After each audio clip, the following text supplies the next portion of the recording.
Assalamualaikum warahmatullahi wabarakatuh. Salam sejahtera bagi kita semua. Om Swastiastu, Namo Buddhaya, dan salam kebajikan. Perkenalkan, saya Ami Batul Jamil, dosen pada program studi S1 Teknologi Pendidikan, Fakultas Keguruan dan Ilmu Pendidikan Universitas Terbuka. Video ini merupakan bagian dari pernyataan diri dosen dalam unjuk kerja Tridharma Perguruan Tinggi, khususnya pada unsur pengajaran dalam rangka sertifikasi dosen gelombang 1 tahun 2026.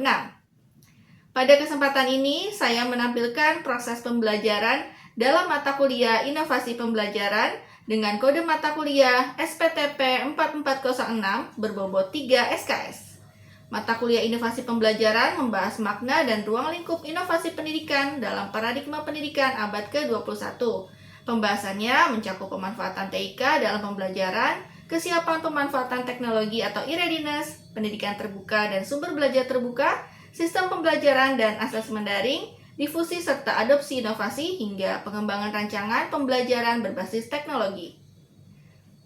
Fokus mata kuliah ini adalah membekali mahasiswa agar memiliki pemahaman, kompetensi, dan kesadaran untuk bersikap inovatif serta mampu memanfaatkan teknologi secara tepat dalam merancang dan melaksanakan pembelajaran. Capaian pembelajaran mata kuliah ini adalah mahasiswa diharapkan mampu merancang rencana pembelajaran dengan memanfaatkan teknologi informasi dan komunikasi dan sumber belajar terbuka berdasarkan pemahaman makna dan berbagai bentuk inovasi dalam pendidikan abad 21. Capaian ini dikembangkan secara bertahap melalui kemampuan menjelaskan konsep inovasi, menganalisis kesiapan pemanfaatan teknologi, mengimplementasikan pendidikan terbuka dan asesmen daring, menganalisis difusi inovasi, serta menyusun rancangan pembelajaran berbasis teknologi. Berikut ini adalah CPUMK secara lengkap.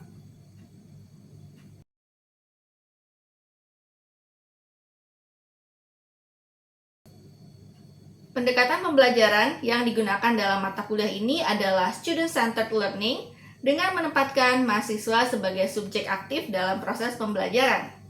Strategi pembelajaran dilaksanakan secara variatif melalui belajar mandiri, pembelajaran terstruktur, diskusi, tanya jawab, analisis kasus, kegiatan refleksi, pemanfaatan materi pengayaan, tugas, dan tes formatif.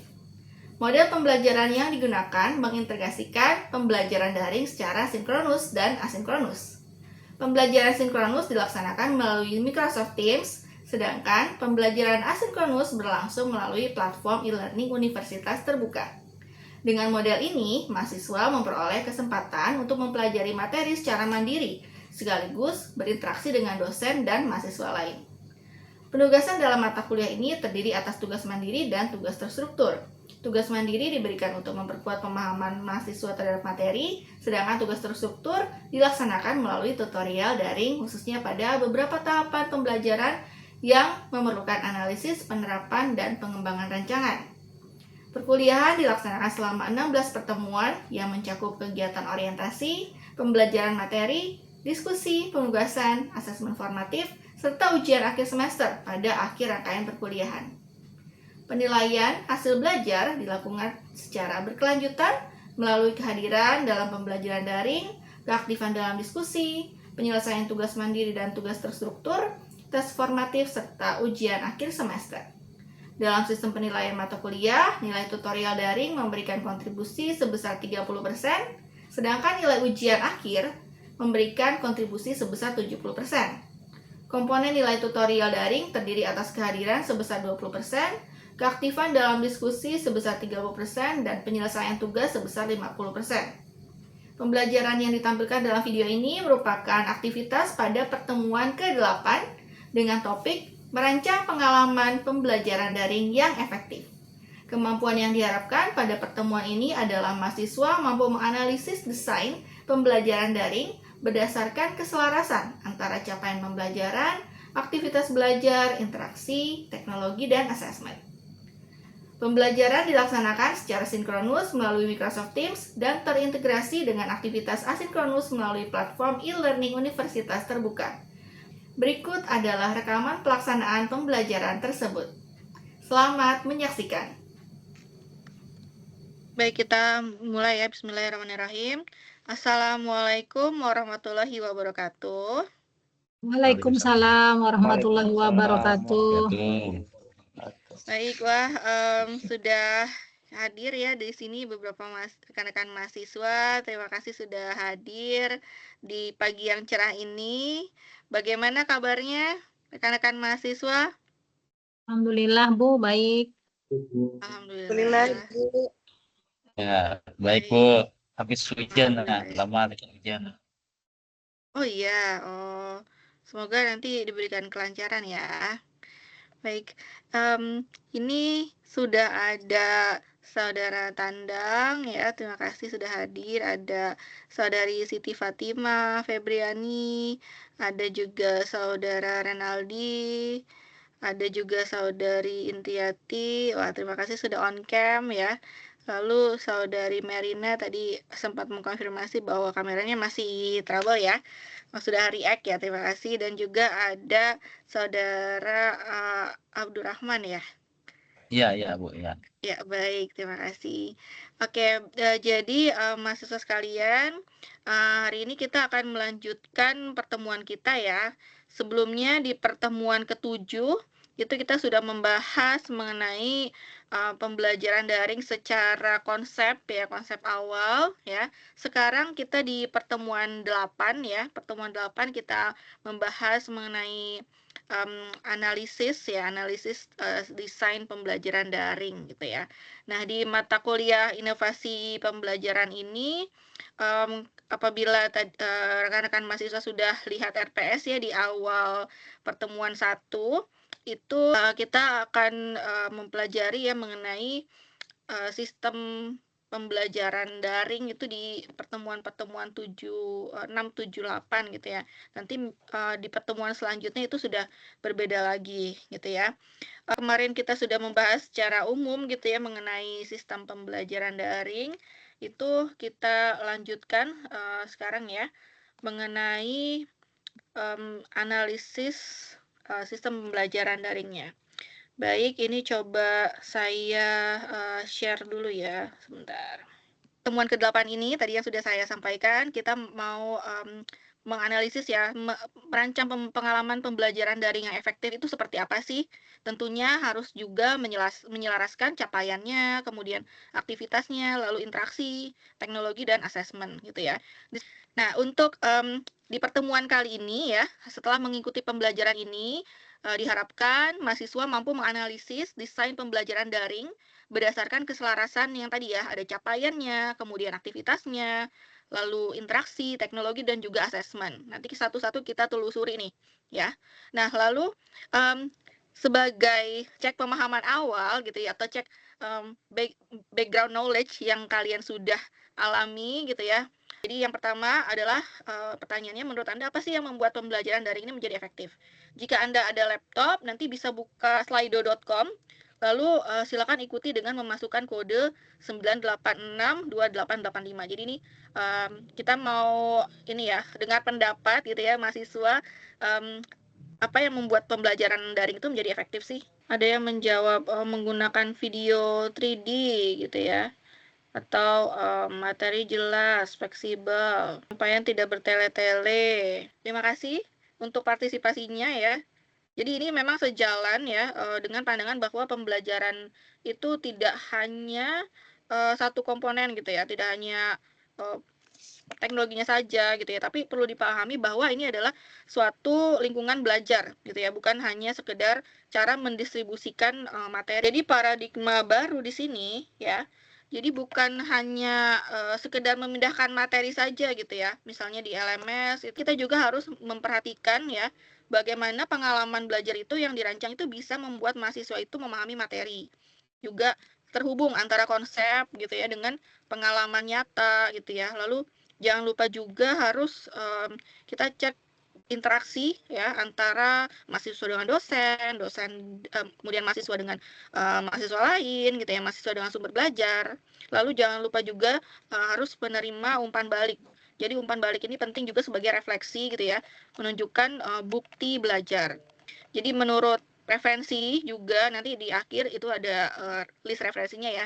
Jadi menurut Bates dan Belawati ini di PMP kita ya, itu ketika berpindah ke pembelajaran daring yang berubah itu bukan hanya medianya tapi juga lingkungan dan desain pembelajarannya. Nah, ini adalah 5 komponen desain pembelajaran gitu ya. Jadi memang yang pertama itu yang kita harus ketahui, yang harus kita cek adalah apa yang harus mampu dilakukan oleh peserta didik atau mahasiswa misalnya. Capaiannya ya, jadi targetnya harus bisa apa sih, harus mampu apa sih, gitu ya. Lalu yang kedua baru dirancang aktivitasnya. Jadi untuk mencapai sasaran tersebut, untuk mencapai kemampuan tersebut, apa yang harus dilakukan untuk mencapainya. Lalu interaksi juga, jadi dengan siapa dan apa mahasiswa itu harus berinteraksi. Lalu baru teknologi. Jadi sarana apa yang sesuai, yang bisa mendukung atau mengakomodir mahasiswa itu mencapai target gitu ya, atau mampu melakukan suatu capaian.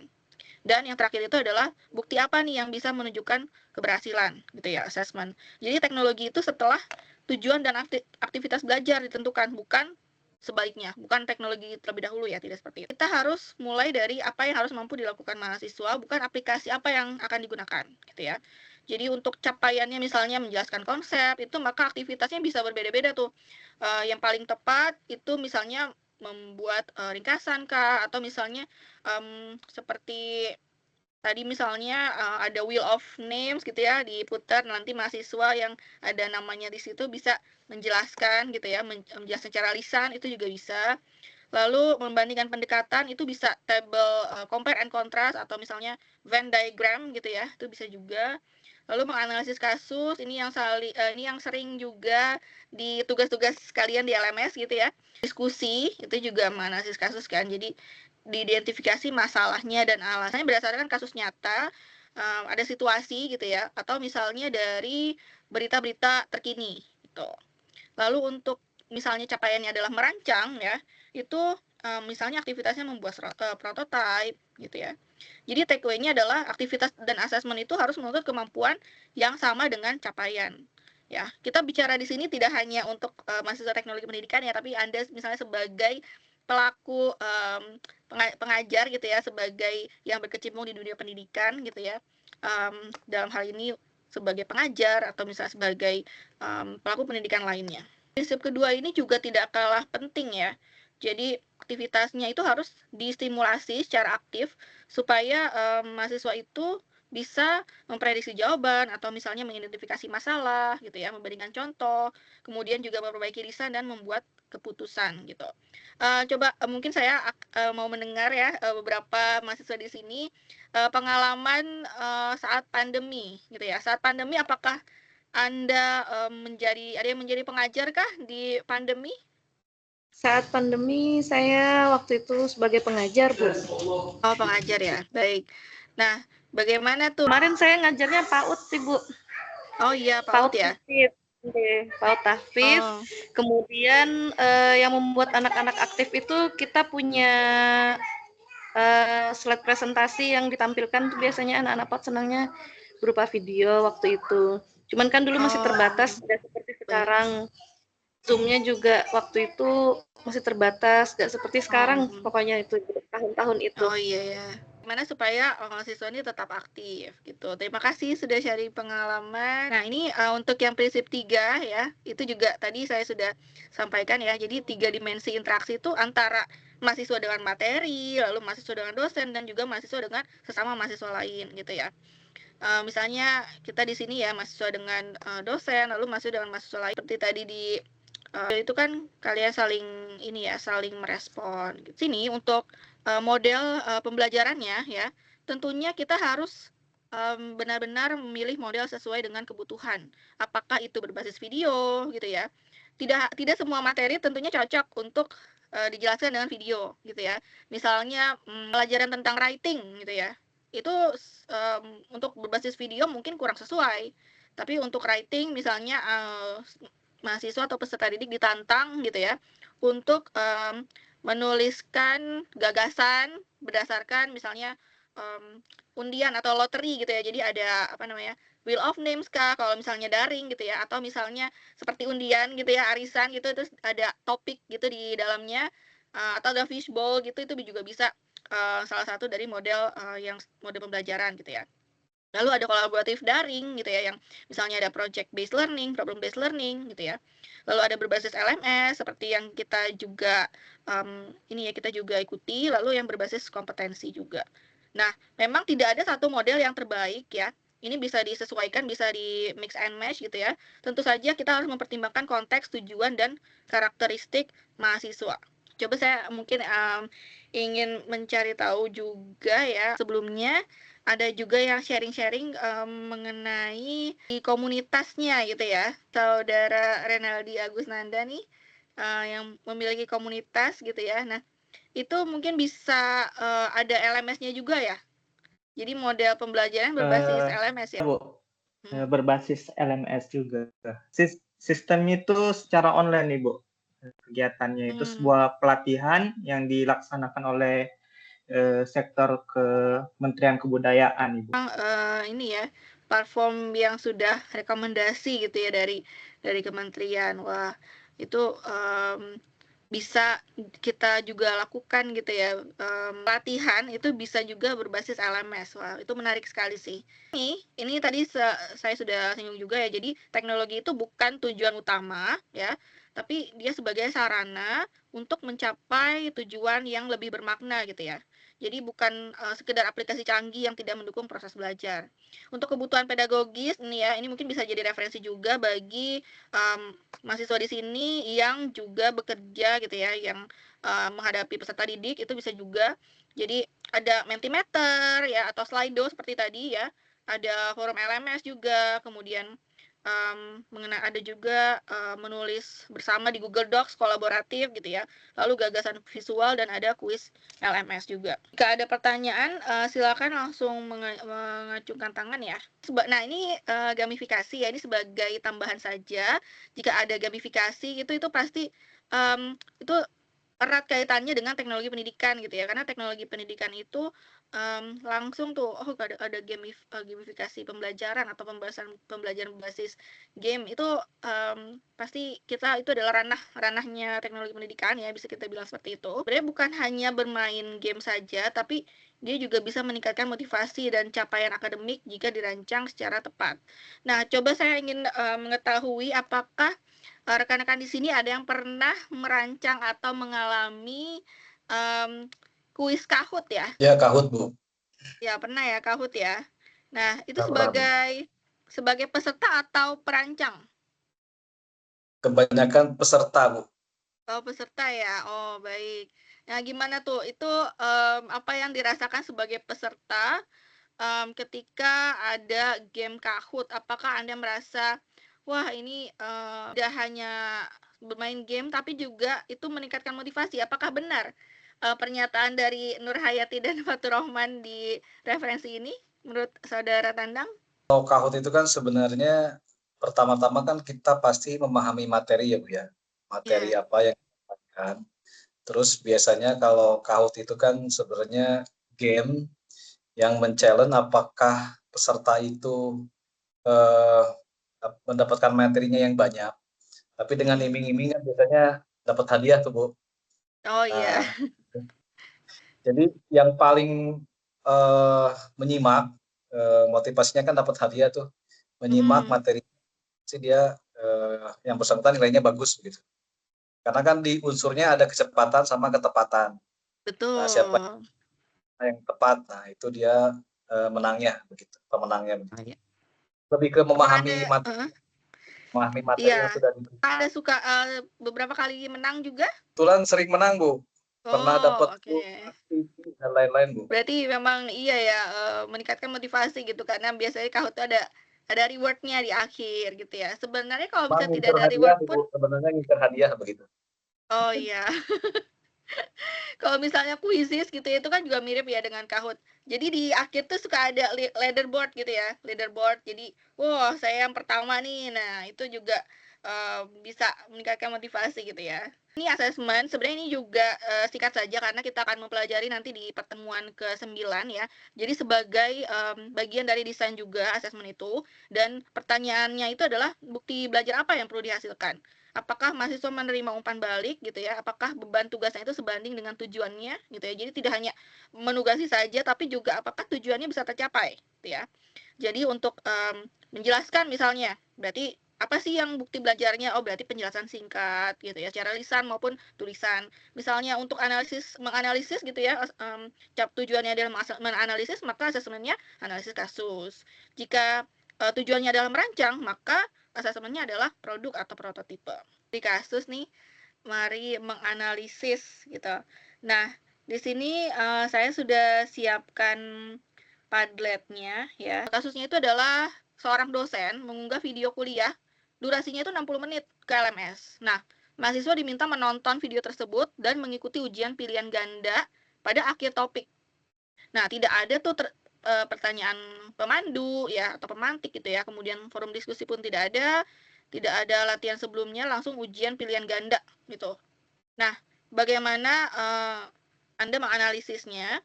Jadi sebenarnya tugasnya itu kalian identifikasi satu kelemahan utama saja ya. Jadi meskipun misalnya lebih dari satu, silakan identifikasi satu saja ya. Pilih satu komponen tersebut ya untuk diperbaiki, apakah aktivitasnya, apakah interaksinya, teknologinya atau asesmennya. Lalu satu rekomendasi perbaikan dan alasannya. Silakan nanti kalau Anda sudah bisa ya, tinggal klik ini post, misalnya judul ya. Lalu nanti misalnya di sini interaksi gitu ya. Lalu kalian sebutkan, misalnya tidak ada interaksi antara mahasiswa dan dosen misalnya. Publish seperti ini. Nah, nanti ada nih ya. Lalu nanti Anda bisa komentari teman Anda. Mungkin saya beri waktu sekitar 3 menit ya. Sini kalian juga bisa pilih ya satu komponennya, bisa di aktivitasnya kah, atau di interaksinya, atau di teknologinya gitu ya. Memang untuk pembelajaran daring itu harusnya ada banyak komponen gitu ya. Dan komponen tersebut harus selaras. Nah, bagaimana dengan studi kasus tersebut? Soalnya sudah ada di situ ya, kan perbaiki desain pembelajarannya, kerjakan secara individual, identifikasi saja satu kelemahan utama ya. Lalu satu kelemahan utama itu nanti apa komponen yang perlu diperbaiki, apakah aktivitas belajarnya, interaksinya, atau teknologi, atau asesmennya, dan berikan satu rekomendasi perbaikan dan alasan singkatnya. Wah, terima kasih bagi yang sudah nih ya, Saudari Indriati Pratiwi dan juga Saudari Siti Fatimah Febriani. Jadi ada ya Saudara Tandang juga. Tidak adanya interaksi. Oke. Kalau misalnya Saudari Siti Fatimah tidak memiliki makna ya, tidak ada umpan balik. Oke, tidak ada umpan balik ya. Tidak ada kuis yang menjadi panduan. Baik. Lalu juga sama Saudara Tandang juga poin interaksinya ya. Jawaban dari Saudara Tandang, saya jadi teringat bahwa ada juga sekarang tuh video H5P ya. Jadi nanti pakai Lumi, aplikasinya Lumi. Jadi kalau misalnya Anda ingin memberikan pembelajaran melalui video gitu ya, nanti bisa dia tuh harus stop di beberapa titik gitu ya. Misalnya di menit ke-1 atau menit ke-2, nanti harus menjawab pertanyaan. Nah, jika tidak dijawab pertanyaannya, itu tidak bisa lanjut ke video detik berikutnya gitu. Nah, itu peserta didik itu akhirnya terpaksa menjawab gitu dan terpaksa menyimak video, tidak hanya mendengar saja tapi juga menyimak. Gitu. Terima kasih yang sudah mengisi. Kita sampai pada kesimpulan ya. Jadi 5 prinsip pembelajaran daring yang tadi dan sudah tadi kalian juga sudah analisis ya dari kasus itu harus mulai dari capaian, kemudian rancang aktivitas juga yang memantik proses berpikir gitu ya. Lalu dibangun interaksi secara sengaja, jadi memang dirancang gitu ya secara sengaja. Lalu pilih teknologi sesuai fungsi pedagogisnya ya, bermacam-macam teknologi apalagi sekarang zaman AI gitu ya, dan sudah industri 5.0 mungkin ya, tidak lagi 4.0. Lalu juga gunakan assessment untuk juga umpan balik. Jadi inovasi pembelajaran itu tidak hanya diukur dari banyaknya teknologi ya, tapi juga sejauh mana desain tersebut itu membantu mahasiswa ya belajar dengan lebih efektif, kemudian terarah dan juga bermakna seperti itu. Lalu di sini kita ada satu lagi interaksi gitu ya antara sesama mahasiswa dan juga dosen. Lengkapi kalimat. Jadi satu hal yang paling penting ketika merancang pembelajaran daring adalah apa dan karena apa. Di sini sudah banyak juga ya yang berikan tadi masih lanjutan dari yang pertama. Silakan boleh dilanjutkan lagi. Terlibatan peserta didik ya. Itu perlu berpusat pada peserta didik ya. Karena harus sesuai dengan kebutuhan dan karakteristik baik. Wah, ini sepertinya Anda sudah menguasai ya. Tadi yang kita awalnya tujuannya adalah menganalisis ya. Tercapai tadi Anda sudah memberikan pendapat gitu ya. Lalu juga sudah mendapatkan umpan balik juga. Aktivitas dan asesmen harus menuntut kemampuan yang sama dengan yang dirumuskan dalam capaian pembelajaran. Terpusat pada peserta didik karena pembelajaran harus sesuai dengan kebutuhan dan karakteristik. Baik, wah terima kasih sekali ini sudah menyampaikan pendapatnya. Kita sudah merefleksikan ya apa yang kita pelajari hari ini. Dan ini adalah referensi utama bagi kalian yang ingin belajar lebih lanjut ya. Ini sebenarnya semua bisa diakses ya untuk secara online dan bisa di-download, silakan. Dan itulah pembelajaran kita di pagi hari ini. Terima kasih untuk partisipasinya. Hari ini kita sudah mencapai ya apa yang kita inginkan di awal, yaitu mencapai tujuan pembelajaran. Terima kasih untuk reaksinya. Di pertemuan ke-9 itu juga bisa lebih hidup seperti ini ya untuk interaksinya. Nanti di pertemuan ke-9 kita akan mempelajari ya atau berdiskusi tentang asesmen. Silahkan akses LMS-nya ya. LMS-nya di e-learning.ut.ac.id untuk coba kuis ya, coba latihan kuisnya. Seperti itu. Analisis kalian sudah saya rekam di sini ya. Nanti itu juga bisa dijadikan sebagai bukti belajar. Terima kasih banyak mahasiswa. Mungkin kita bisa ini ya open camera bagi yang bisa. Kita mau screenshot dulu. Baik. Oke, di hitungan ketiga ya. Oke, 1, 2, dan 3. Baik, sekali lagi. Bentar. 1, 2, dan 3. Baik, terima kasih banyak mahasiswa sekalian. Kurang lebihnya mohon maaf. Wassalamualaikum warahmatullahi wabarakatuh. Terima kasih banyak. Semoga sukses kuliahnya di UT dan cepat lulus. Baik, Bu. Terima kasih banyak. Terima kasih, Bu. Terima kasih ya. Demikianlah salah satu aktivitas pembelajaran pada mata kuliah Inovasi Pembelajaran. Wassalamualaikum warahmatullahi wabarakatuh.